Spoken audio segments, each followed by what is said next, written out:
নমস্কাৰ। কবিতাৰ নাম মই মমিতাই কৈছোঁ। কবি মিতুমা দাস। মা,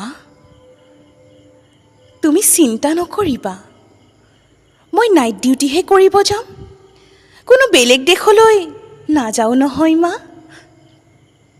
দেউতা, তুমি ভয় কিয় কৰিছা?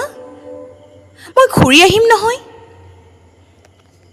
কিন্তু মা, মই তোমাক দিয়া প্ৰতিশ্ৰুতি ৰাখিব নোৱাৰিলোঁ। দেউতা, মই ঘৰত তোমাৰ ছোৱালী হৈ নহয় ঘূৰি আহিলোঁ মাথো এটি মৃতদেহ হৈ। মই ৰাতি কেইটামান নৰপিশাচৰ সৈতে সন্মুখীত হ'লোঁ মা, যিয়ে মোৰ শৰীৰৰ সোৱাদ ল'লেও। মা, মই বহুত চিঞৰিলোঁ, মোক এৰি দে, মই বহুত দুখ পাইছোঁ। দেউতা, সিহঁতে মোৰ শৰীৰৰ প্ৰতিটো অংগত কামুৰিছিল। মোৰ চকু পানী নহয়, তেজ ওলাইছিল দেউতা।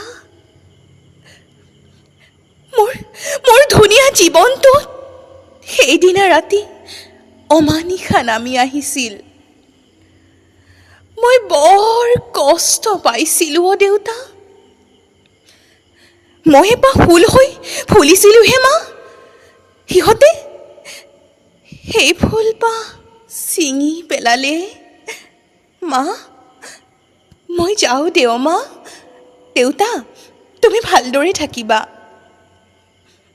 মা, মোৰ কথা ভাবি কান্দি নাথাকিবা, মোক বিদায় দিয়া দেউতা, মোক বিদায় দিয়া।